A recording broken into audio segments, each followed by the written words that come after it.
Good evening and welcome to Just the News. I'm Faye D'Souza. Thank you for joining us. Remember, there's a pop quiz at the end of the news, so pay close attention. Over the next 10 minutes, we'll tell you everything important that's happening in India and around the world, minus the opinions. Of course, let's get straight to it, starting with the Supreme Court. The Supreme Court has dismissed petitions challenging the CBSE and ICSE's decision to cancel the 12th Standard Board examinations.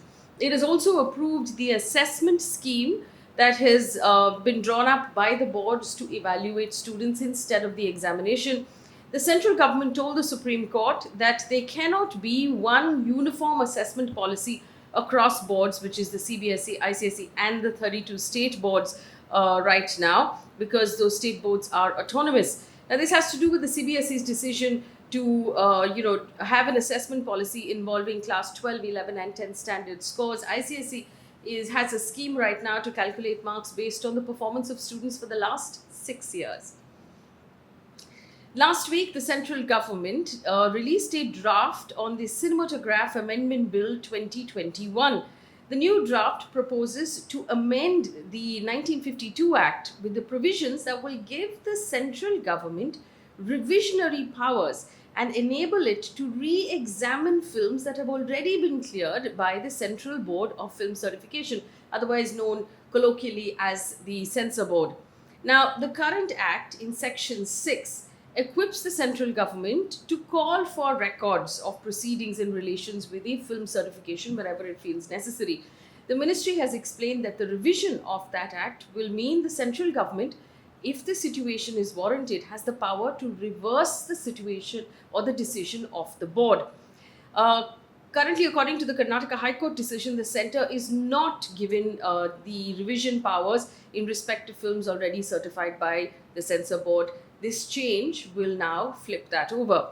The draft comes also quite shortly after the abolition of the Film Certificate Appellate Tribunal. Now, this was a tribunal where filmmakers could go to appeal against a decision made by the censor board in a certificate that was granted to their film. That has been removed as well. So the draft has been criticized by many filmmakers for making the government a super censor of films. This basically means the government can now completely reverse a decision made by the certification board, and the filmmakers will have nowhere to go to appeal for that. That has been removed as well. On to updates on COVID right now. According to a report by the Hindustan Times, the Delta Plus variant has now been detected in 3 states in India, in Maharashtra, Kerala and Madhya Pradesh. The Delta Plus is a mutated version of the Delta variant. Remember, the Delta variant was the one that originated in India and has largely been called responsible for the second wave. Health Secretary Rajesh Bhushan has said, and I quote, "So far, India has 22 cases of the Delta Plus variant. It's a variant of interest, but not a variant of concern just yet. 16 of the cases have been found in Ratnagiri and Jalgaon in Maharashtra. Rest of them are in Kerala and Madhya Pradesh. The Health Ministry has issued guidelines to these states to address the issue," end quote. The Union Health Secretary went on to say the Delta variant has been found in 80 nations. The Delta Plus variant has been found in 9 nations: US, UK, Portugal, Switzerland, Japan, Poland, Nepal, China and Russia. According to ANI, Pfizer CEO has said that Pfizer is now in final stages to get approval for COVID-19 vaccines in India.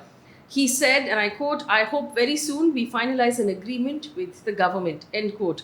This comes weeks after the Drug Controller General of India, the DCGI, did away with the requirement of India-specific trials in an attempt to speed up the import of vaccines from overseas. The Drug Controller General India's Subject Expert Committee has approved Bharat Biotech's Phase 3 trial efficacy data. This comes days after there were questions raised about the fact that there's been a delay in that approval and the data has not been made public yet. According to Bharat Biotech, the data submitted proves that Covaxin has shown efficacy of 77.8% from a trial conducted over 25,800 subjects. I must remind you that this data has not been made public, nor has it been peer-reviewed so far. Last month, Bharat Biotech said it expects its emergency use authorization approval from the WHO in July or September, although it had also refuted and denied reports that it was on the verge of submitting its data to the WHO. The US Food and Drug Administration had rejected Bharat Biotech's proposal for emergency use authorization and told them to apply for a full license instead. On Monday, India broke a record by vaccinating a record 88.09 lakh people, so more than 8 million people in one day, marked the first day of the new vaccine policy by the central government. Now, we have to take a step back. While this is a massive achievement, look at the data per se of what people are looking at. Now, 8 million doses of vaccines administered in one day is a massive achievement. It's more than any other country in one day. But we have a total of 950 million adults in India who need to all be vaccinated with 2 doses. So we still have miles to go. The New York Times and the Scroll have reported that Monday's record is apparently made possible by the fact that many states were withholding vaccines for the 4 days in the run-up to that Monday. This is according to the New York Times and Scroll, like I said. Now, both of these articles quote data from the government's CoWIN website.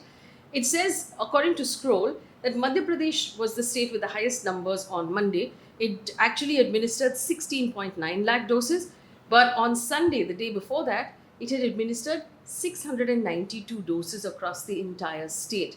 And the dosing for the last 4 days before Monday was also sharply lower than normal. Karnataka, which was the second highest state, delivered 11 lakh 21 doses, but the day before that, on Sunday, it had actually administered only 68,000 doses, which is lower than all of the previous Sundays. Uttar Pradesh delivered about 7,25,000 doses on Monday after only 8,800 doses on Sunday, 35% lower than the average number of the previous 2 Sundays, proving that maybe the doses were actually held back so they pile up and then be delivered on Monday. Nevertheless, 8 million is a massive number, but it's really the consistency from here on that we need to watch out for if we are going to achieve our targets. The country has so far, apparently, according to data, administered 290 million doses of vaccines, which is a very impressive number. This is according to government data, but it's still only less than 5% of our population that's fully vaccinated. Less than 20% of the population has received 1 dose. India reported 42,640 new COVID cases in the last 24 hours, 1,161 deaths. The highest number of cases are being reported out of Kerala, Tamil Nadu, Maharashtra and Karnataka. Active cases in the country have now dropped to 6,62,000. Just to remind you that many states have now decided to lift the restrictions completely and open up completely.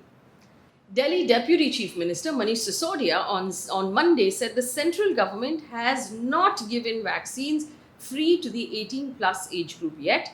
He accused the central government of spending money on advertising its new vaccine policy instead of using the money to procure more vaccine doses. In the meantime, Manish Sisodia has also said that students will not be called to school anytime soon, keeping in mind their safety and security, referring specifically to Delhi. In Maharashtra, Minister Vijay Wadettiwar has said that general public will not be allowed to travel by Mumbai's local train until the pandemic is over. Currently, only people working in essential services and passengers traveling for medical purposes are allowed to use the local trains. According to reports reacting to the minister's statement, passenger associations have warned of protests. The annual 56-day Amarnath Yatra has been cancelled for a second year in a row because of the pandemic. It was scheduled to start on the 28th of June. The office of the Lieutenant Governor of Jammu and Kashmir has tweeted, and I quote, "It is important to save people's lives, and so it is not advisable to hold or conduct this year's pilgrimage in larger public interest," end quote. Updates now in the world of politics. A second Supreme Court judge has dropped out of a case involving West Bengal in a matter of 2 weeks. Justice Aniruddha Bose has recused himself on Tuesday from hearing petitions of West Bengal Chief Minister Mamta Banerjee and State Law Minister Maloy Ghatak challenging the Kolkata High Court's decision to refuse them in considering their affidavits countering allegations of their role that they had played in the arrest of the 4 TMC leaders by the CBI in the Narda sting case. Remember, Mamta Banerjee protested before the CBI. A bench headed by Justice Vineet Saran will hear the Chief Minister's plea on Friday. Last week, Justice Indira Banerjee, who's also from Kolkata, opted out and recused herself of a different case relating to post-poll violence. Now, the Narda sting operation, which happened a while ago, is a sting operation conducted by Narda News founder Matthew Samuel that showed high-ranking officials and politicians of the Trinamool Congress accepting bribes. The Gupkar Alliance, or chairperson Dr. Farooq Abdullah, has confirmed that all of the leaders from the People's Alliance for Gupkar Declaration in Kashmir will attend the Prime Minister's all-party meet. The all-party meet is scheduled to take place on the 24th of June. The alliance, which has 6 parties in it from mainstream Kashmir, came into existence after the centre revoked special status of Jammu and Kashmir under Article 370. Well, after reports of a third front being drawn up right now ahead of the 2024 elections, 8 parties, including Mamata Banerjee's Trinamool Congress, the Aam Aadmi Party, the Left, met today in Sharad Pawar's home. The Congress was missing. Former Union Minister Yashwant Sinha said he had asked Sharad Pawar to host the gathering of his outfit of the Rashtra Manch to debate current events. Majid Memon, the leader of Mr. Pawar's NCP, stressed that the meeting was called by Yashwant Sinha, not Sharad Pawar, and this was not a political meet. According to NDTV, the National Conference leader Omar Abdullah, RLD's Jayant Chaudhary, Samajwadi Party's Ghanshyam Tiwari, Aam Aadmi Party's Sushil Gupta, the CPI's Bino Vishwam, and CPM were among those who attended the meet. On now to an update from the world of business and economy. The petrol prices and diesel prices have been hiked again. 11th time this month, 27th time since the 1st of May. In Mumbai, petrol will now cost you 103 rupees and 63 paise per litre. Diesel is at 95 rupees and 72 paise. Needless to say, these are all-time highs. In Delhi, petrol is now at 97 rupees and 50 paise and diesel is at 88 rupees and 23 paise. This is expected to have a significant impact on the inflation numbers, which means that the price of food and other articles is likely to go up as well. An update now on news coming in from across the world. Pakistan Prime Minister Imran Khan has blamed women and their choice of clothes for the rise of rape cases in his country. In an interview with Axios on HBO, Imran Khan has said, and I quote, "If a woman is wearing very few clothes, it will have an impact on men unless they are robots. It's just common sense," end quote. The remark has been criticised by journalists, opposition leaders and others on social media. New Zealand's medicine regulator, MedSafe, has provisionally approved the Pfizer COVID vaccine for use among children between the ages of 12 and 15. Prime Minister Jacinda Ardern expects cabinet approval to follow next week. Once the cabinet approves it, 12 to 15-year-olds will become eligible for vaccination towards the end of the year after older groups have already had their turn.